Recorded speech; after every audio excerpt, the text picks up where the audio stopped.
I call the member for Newtown.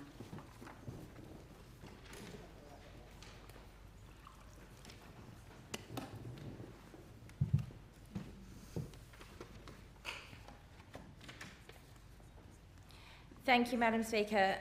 I rise to speak as the New South Wales Greens Women's spokesperson and the co-sponsor of the Reproductive Healthcare Reform Bill 2019. And let me say at the outset that the Greens New South Wales are 100% pro-choice. Our policy is clear, that women, and indeed all people with uteruses, and yes, that is right, as much as it may blow the narrow minds of some of the people in this place, there are people that have uteruses that are not women. We believe that all people are fully functioning human beings capable of making decisions about their own bodies. The only person who should be looking at their conscience and who should be reflecting on whether or not they have a termination and they choose to have an abortion is the person who is reflecting on their choice on whether or not they should have an abortion. To quote my good friend and, can I say, courageous Greens colleague, Senator Mehreen Faruqi, who took the long overdue and necessary step of putting abortion law reform on the agenda by introducing the first bill to decriminalise abortion to this place 2 years ago, I quote her, "We must recognise that at the heart of the failure to decriminalise abortion lies the profoundly patriarchal view that women and their bodies must be controlled."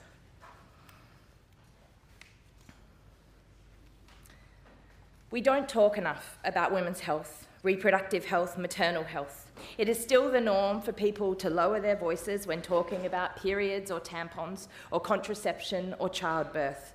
It is not uncommon for women to rarely even speak about abortion. Part of this is no doubt due to the general feeling of privacy around our own health, but a lot must be put down to the ongoing influence of the patriarchy, as well as the continued regulation and criminalisation of our bodies and our choices. That is why today in the media that I shared my story, and it is why we have seen so many women and so many people after so many years share their stories. Because no matter whether a person is giving birth or is terminating a pregnancy, the important factors are that they should be treated with dignity. The important factors are that they are respected, that they are allowed to make the choices informed by expertise, support and care of healthcare professionals. There is no role for the criminal justice system in these decisions, in these procedures. There is absolutely a role for healthcare professionals and for the person to make their own choices. To have a child or to not, to make that choice is our decision and our decision alone. As I make this speech today, I can hear the echoes of the voices chanting from this morning's pro-choice rally outside, adding to the countless voices before them over decades, the chant that states, "Not the church, not the state, women must decide their fate." Let's be clear. If we succeed in getting this change through the New South Wales Parliament, it will be the culmination of a campaign that our mothers, indeed our grandmothers, feminists, pro-choice activists have been fighting for over generations. And it is to those women, those people, those collectives, those groups, those organisations that I wish to thank on the record today. While it might be the lawmaking men who made these laws over 100 years ago, before women were eligible to vote, let alone be elected to this parliament or to debate their reproductive rights in this chamber, and while it might still be the lawmaking men who have spoken first on this reform, there can be no doubt that this is her story. This is her story, and we must record that in history.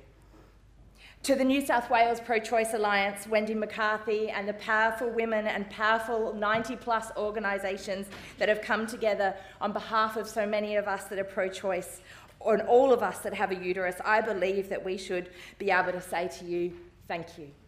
To the pro-choice campaigners across the country and around the world, let me say thank you. To the feminists, organisers, campaigners from Greens groups, socialist groups, feminist groups, civil liberties groups, human rights groups, let me say thank you. And to the doctors, nurses, frontline healthcare professionals and the legal community workers who have supported people to be able to access what they need to be able to do to make their own reproductive choices, or pick them up and support them when they are prevented from being able to get the care that they need due to the criminalisation and barriers in place, let me say thank you. and to the Greens women who have stood strong campaigning for the decriminalisation of abortion, to ending the stigma and improving access to healthcare, and to those MPs who have held the women's portfolios, and my current partners in the mission to destroy the patriarchy, Lee Rhiannon, Kate Thurman, Maureen Faruqi, Tamara Smith and Abigail Boyd, let me acknowledge your work and say thank you. It is particularly great that Maureen Faruqi is able to be with us here today in the chamber. It is a good bill that we have before us today, but it is important to remember that we had a bill before. And unsurprisingly, the same arguments that were used against the Greens bill at the time are now being rolled out once again. Because fundamentally, this is about people wanting to stop people making decisions and having control over their own bodily autonomy. While there have been attempts to discredit the Greens bill in order to justify taking an anti-choice position, and there was certainly pressure for Maureen to not put this on the agenda, Maureen took that step and made sure that reproductive rights could no longer be sidelined. It is also important to place on the record that the Greens bill was widely consulted on and received endorsement from many organisations and groups. Maureen joined with pro-choice advocates and held rallies and community actions and public forums across this state, including in Albury, Newcastle, Gosford, Bega, Wagga Wagga, Byron Bay, and all across Sydney. Doctors, lawyers, students, interest groups and individuals all joined in. Thousands of people signed petitions and postcards to their local MPs. Hundreds of doctors and law and criminology academics signed open letters to New South Wales MPs. And right now, we stand here together. And believe me, I understand what it means to show revolutionary discipline. But it must be said that the forces of the patriarchy are sadly still strong across the political spectrum, particularly for those of us who do not conform to the white man in suit version of lawmaking. So let us be clear. Just as it was in 2016, if we are not successful in achieving the reform this time around, it will not be due to any of the failings of the details in the bill, but as a result of a continuing and ongoing desire of certain people, certain organisations and groups to discount women's views, women's capacity, and undermine women's rights. I have no doubt, if we are successful in getting this reform through, that more will need to be said. I have no doubt that we, Maureen, will be reclaiming our time. Because while this reform is much needed and beyond welcome, this reform will not be the end of the struggle to destroy the patriarchy, and we will not be silent and we will not rest until we have achieved that goal. This bill is part of a feminist struggle for bodily autonomy and for women to have control over their lives, for reproductive rights for everyone. And we need to acknowledge the long and difficult road that it has been.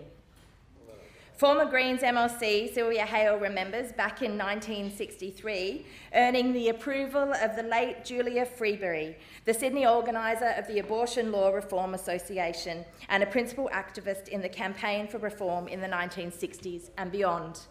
Sylvia recalls that she gained Julia's approval because she wore a dress and gloves when handing out leaflets. Julia was convinced of the need to appear normal and conservative and unthreatening when campaigning.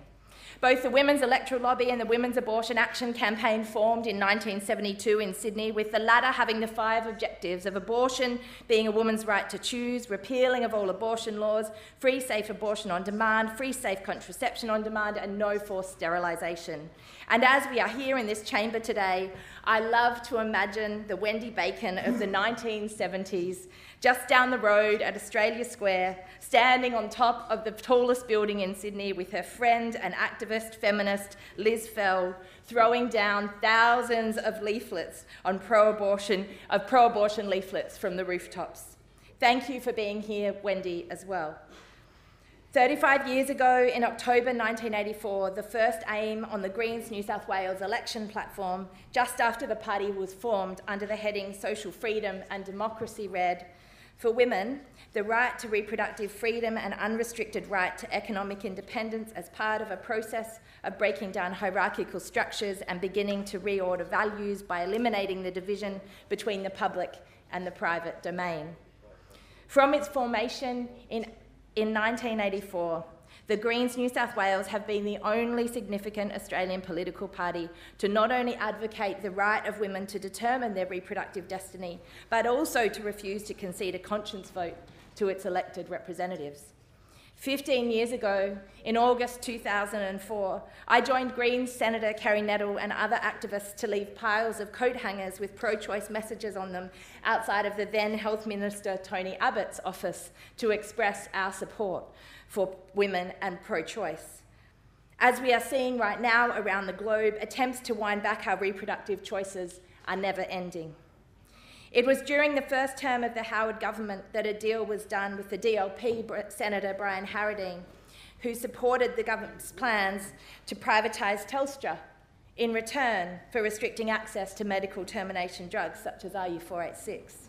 Yes, that's right. For those of you that were not around on the activist feminist scene a couple of decades ago, our reproductive rights were bargained away so that they, in the government, could deliver on their privatisation agenda. In 2006, a cross-party group of women senators came together to introduce legislation to overturn the ban. It was during this time that Greens Senator Kerry Nettle caused an uproar by wearing a T-shirt in the chamber with the slogan, "Get your rosaries off my ovaries."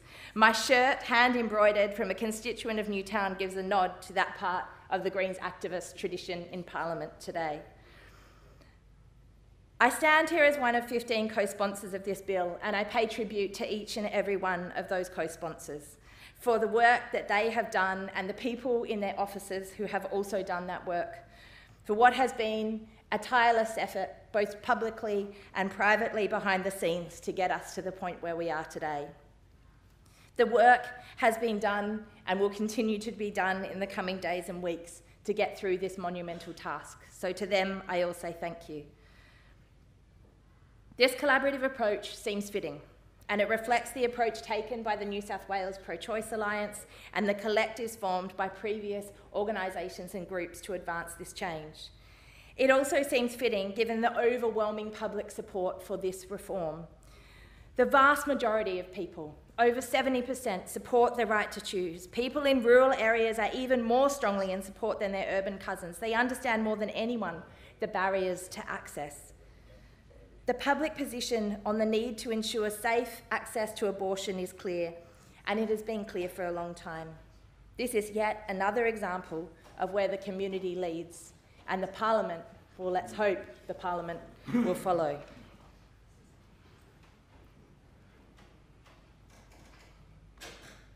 But providing leadership on this issue doesn't come easy. Neither does living with the reality and barriers that successive New South Wales governments, both Labor and the Coalition, have failed to remove, that have continued to stop women being able to access the reproductive healthcare choices that they need.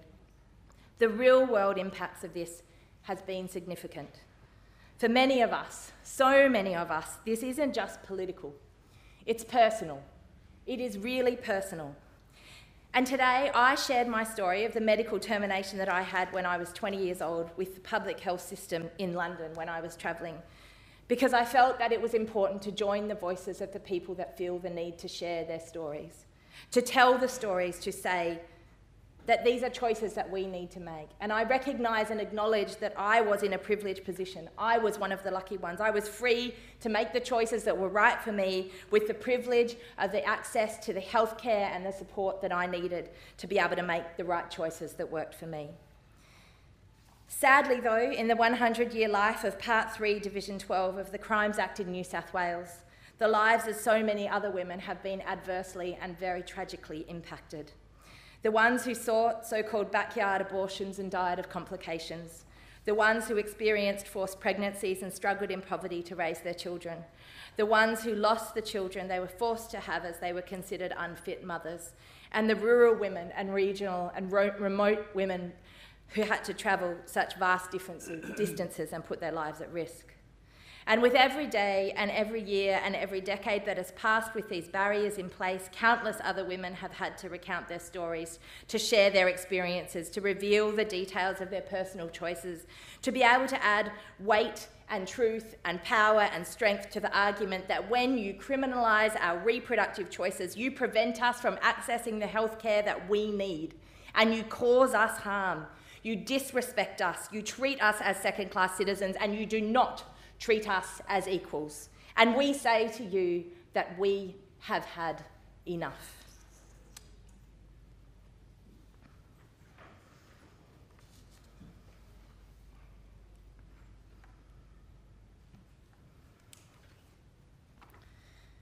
The Reproductive Healthcare Reform Bill will reform the law relating to terminations of pregnancies, including amending the Crimes Act as it relates to abortions in order to abolish the common law offences relating to abortion and to regulate the conduct of registered health practitioners in relation to terminations.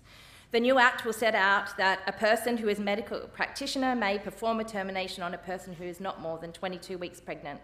After 22 weeks, a medical practitioner may perform a termination. However, there are additional requirements placed on that medical practitioner at this stage, including consultation with another medical practitioner who agrees the termination should be performed, consideration of other relevant medical circumstances, the person's current and future physical, psychological and social circumstances, and the relevant professional standards and guidelines.